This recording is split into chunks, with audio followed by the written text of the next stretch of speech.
আসমানের যে তারকাগুলা খুলে খুলে পড়ে যাবে, নদীর মধ্যে সুনামি উঠবে, আবার আকাশের মধ্যে পাহাড়গুলা তুলার মতন উড়ে যাবে। এই তুলার মতো উড়ে যাবে, বড় বড় পাহাড়গুলা তুলার মতো উড়ে যাবে। তখন জমিনটা নাচানাচি শুরু করে দিবে। তখন মানুষ বলবে ওয়াকালাল ইনসানু মালাহা, কি হইল? আসমানটা কেন ভাঙতেছে, জমিনটা কেন নাচতেছে, পাহাড়গুলা কেন উঠতেছে?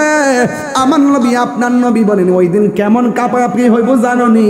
সেই দিন কোন মহিলার পেটের মধ্যে 7 মাসের বাচ্চা থাকবো, কাঁপাকাঁপির কারণে 7 মাসের বাচ্চা ডেলিভারি হইয়া মাটিতে পড়ে যাবে। 3 মাসের বাচ্চা কাঁপাকাঁপির কারণে ডেলিভারি হইয়া জমিনে পড়ে যাবে। নিচ দিয়া রক্ত ঝরব, আর মানুষ কইব ওয়াকালাল ইনসানু মালাহা, কি হইল কি হইল? ইজা সামাউ ফাতরাত, আসমানটা ছিদ্র হইয়া গেল কেন? জমিনটা কাঁপে কেন? পাহাড়গুলা তুলার মতো উড়ে কেন? তখন আল্লাহ কই ও বান্দারে, জানোস না কি রে উড়ে জানোস নি? আমি আল্লাহ তো আগেই বলে দিয়েছি, কুল্লু মান আলাইহা ফান।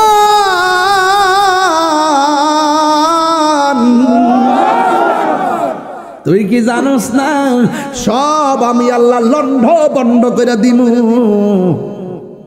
একমাত্র একজন ছিলেন, আছেন, থাকবেন, তিনি কে? আরো জোরে বলেন না, তিনি কে? বন্ধু ইসরাফিল আলাইহিস সালাম সিঙ্গাপুর ডেলিভারি হইয়া বাচ্চা পড়ে যাবে, নিচ দিয়ে রক্ত ঝরবে। কি মনে করতেন কি ঝাঁকুনিটা মারবে? সময়টা থাকবে মাগরিবের টাইম, মাগরিবের টাইম এমন একটা ফু মারবে, সব ধ্বংস হইয়া যাবে। গাছপালাগুলা অটোমেটিক মাটির মধ্যে বিছাইয়া যাবে। গাছের উপরে 40 হাত পানি, গড়ের উপরে 40 হাত পানি, মানুষ চোখের পলকে নদীর মধ্যে ভেসে যাবে। ইন দি মিন টাইমে ইসরাফিল আলাইহিস সালাম যখন সিংহা ফু দিবে, সব মানুষ লন্ড বন্ড হইয়া একদম পৃথিবী ছেড়ে বিদায় হয়ে যাবে। এখন প্রশ্ন হলো, হুজুর ইসরাফিল সিংহা যখন ফু দিবি, সেই দিন তো কিয়ামতের আলামত যখন শুরু হবে, ওই সময় তো অনেক ইমানদার থাকবে। ইমানদারও কি সেই আক্রমণ? ইমানদারও তো থাকবে, ইমানদারও কি সেই আক্রমণ পাবে নাকি?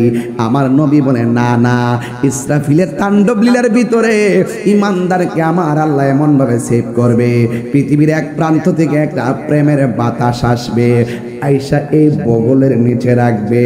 এই তাণ্ডবের ভিতরে ইমানদাররা ঘুমের মতো ঘুমায়া যাবে। কেন আমি তাহিরি নবী নবী করি গো, কেন সুন্নিরা নবী নবী করে, কেন সুন্নিরা নবী ছাড়া কিছু বোঝে না? আমার নবী আপনার নবী দুনিয়াতে আসার আগে কয় উম্মতি, মার রেহেম দিকে আয়েশা কইছে উম্মতি, উহুদের জমিনে পাথরের আঘাত খাইও কইছে উম্মতি, তাইফের জমিনে রক্ত মুবারক জড়ায়া জড়ায়া কইছে উম্মতি উম্মতি। এই জন্য আমি নবী নবী করি। ও আমার আব্বারে, এবার আমার নবী যখন নাফসি নাফসি বলে কান্দে, সব উম্মতের যাইয়া নবীর সামনে একটা গান শুরু করবে, ওগ দয়াল নবী দয়া করো না, জোরে ওগ দয়াল নবী দয়া করো না গো নবী দয়া করো না, দয়া দয়া করো না, তুমি সারা হাসরের মাঠে দয়ার কে গনায়, তুমি সারা হাসরের মাঠে দয়ার কে গনায়, ও গো দয়াল নবী দয়া করো না, বলো ও গো দয়াল নবী।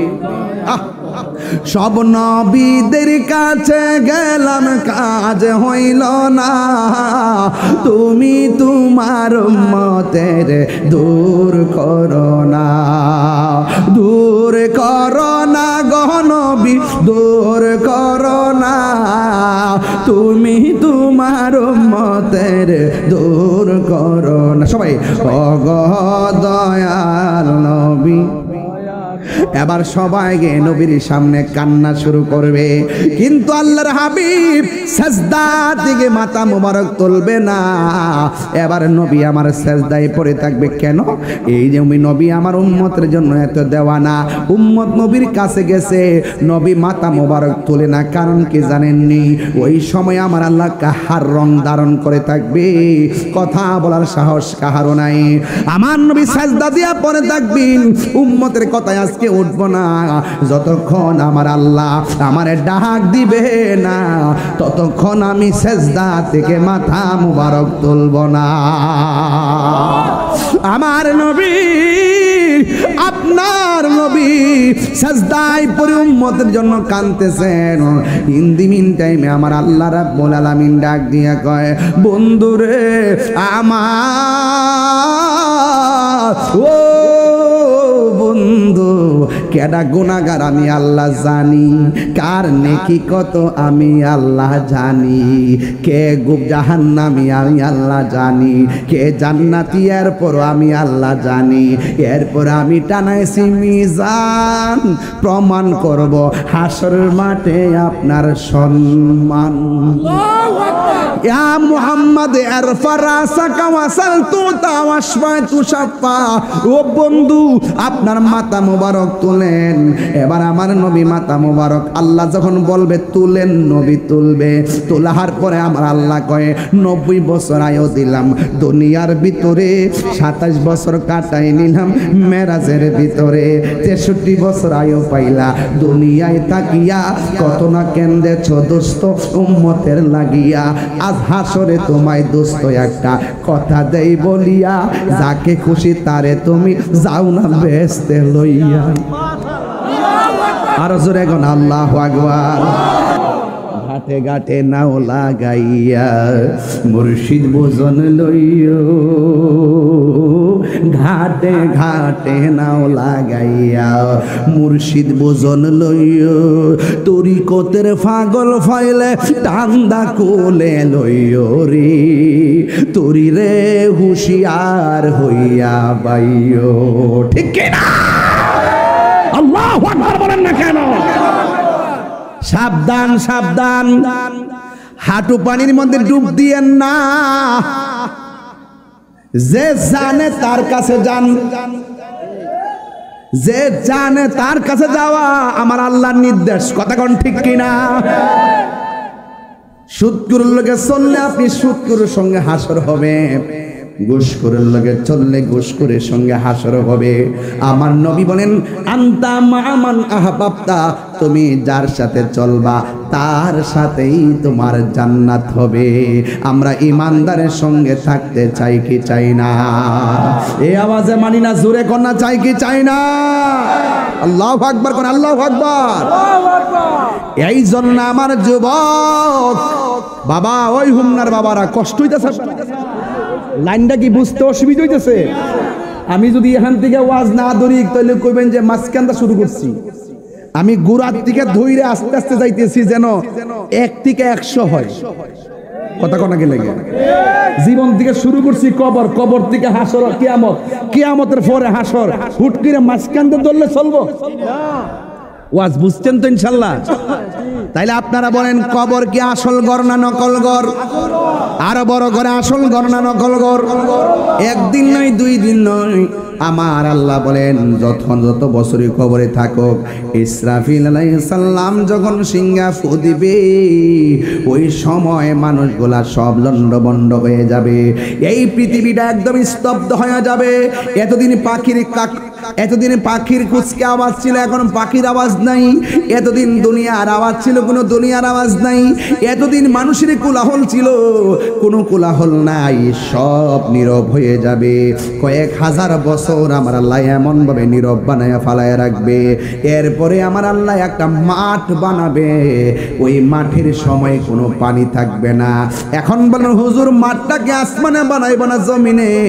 ও হুমনার বাবারা অনেকে জানেন না, অনেকে মনে করেন এই হাসরের মাঠটা বুঝি হাসরের ময়দানে আর আসমানের উপরে বানাবে। আমি বলি না না, হাসরের মাঠটা আসমানের উপরে হবে না। ও হুজুর কেন হবে না? আপনি তো একটু আগে ওয়াজ ফিরা গেলাম, ইজাস সামাউন ফাতরাত কুল্লু মান আলাইহা ফান। আসমানে একটা সৃষ্টি, আল্লাযী খালাকা সাবআ সামাওয়াতিন তিবাকা।